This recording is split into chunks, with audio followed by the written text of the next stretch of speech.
All right, let's talk about growth versus value stocks. Now, you've definitely heard these terms thrown around, but there's a really good chance you've been told the wrong story about what they mean. And honestly, it's a story that has cost investors trillions, so let's unpack the truth.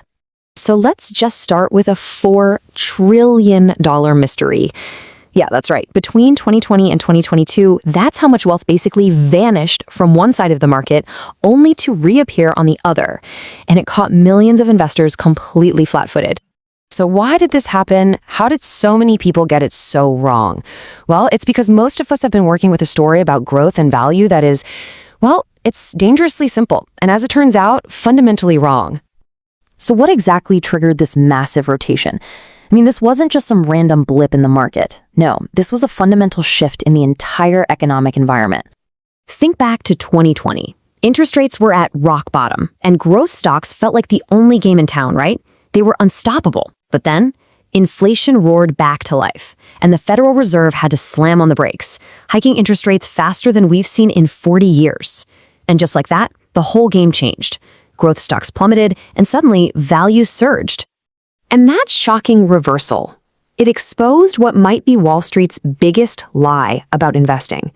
To really get what happened, we have to completely redefine what we mean by growth and value. Look, we've all heard the simple version, the lie. Growth stocks are fast companies, and value stocks are cheap companies. That idea is a trap. The real difference, the thing you have to understand, isn't about speed or price. It's about time. It's all about whether a company's worth is tied to cash it might make way out in the future, or the cold, hard cash it's making right now. So a growth company is all about delayed gratification. They take basically every single dollar they make and pour it right back into the business. They're trying to build tomorrow's empire, and they're happy to sacrifice today's profits for a shot at a massive payoff years, maybe even decades down the road. Value companies, on the other hand, they've already built their empires. Their goal isn't world domination in the future, it's to be a cash machine today. They're focused on generating huge profits and getting that money back to investors right now. Okay, so why do these completely different time horizons make them act so differently when the economy changes? Well, the answer isn't just about feelings or what's popular on Wall Street. It's pure, cold, hard math. To really get why 2022 was such a train wreck for growth, you have to ask this one critical question, and it all boils down to a core financial concept, something called discounted cash flow. Let's break this down, because it's actually pretty simple. The value of any company really is just all the cash is expected to make over its entire lifetime. But a dollar you get in 10 years is worth less than a dollar in your hand today, right? Well, how much less? That's decided by the interest rate. It acts like a discount on future money. So the higher the interest rate goes, the bigger the discount we have to apply, and the less that future money is worth to us right now. And this shows you exactly what happens. A value stock gets most of its worth from the cash it's making now, so when rates go up, the needle barely moves. But a growth stock? Its value is all tied up in promises of profits a decade or more from now. So when you hike interest rates, it mathematically slaughters the present value of that distant cash.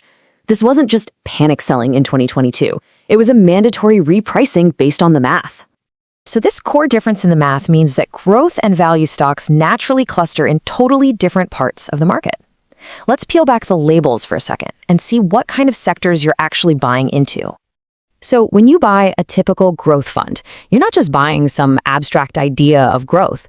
No, you are making a super concentrated bet on a couple of key areas: technology and consumer discretionary stuff. It's basically a bet on innovation and future spending habits. A value fund, though, is a completely different kind of bet. It's a bet on the very bedrock of the economy. You're heavily weighted in financials like big banks, stable healthcare giants, and the energy companies that are literally powering our world today. But the market isn't just about math and sectors. There's another huge force at play here, and that's our own psychology. Why do we so often get caught on the wrong side of this debate, buying high and selling low? It's almost like we're hardwired to make these mistakes. We have recency bias, which makes us chase whatever just went up. We have the narrative fallacy, where we fall for a good story instead of looking at the numbers. Then we start hurting, following the crowd right into a bubble, all of it fueled by this dangerous overconfidence that, hey, this time it's different. Okay, so we get the theory, we see the traps. how do we actually turn this knowledge into a smarter framework for investing?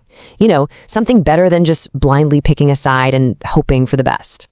The smartest investors out there, they're not growth purists or value purists. They're strategists. They build systems that are designed to handle whatever the market throws at them. That might mean you hold a core of both growth and value, or you diversify by other factors like quality, or maybe you just systematically rebalance, always selling what's gotten expensive and buying what's now cheap. You see, the goal here is to stop trying to predict the future. That's a fool's game. Instead, the goal is to build a portfolio that's robust and tough enough to handle these economic cycles. It's about understanding the whole system, not just rooting for one team. So I want you to take a hard look at your own portfolio.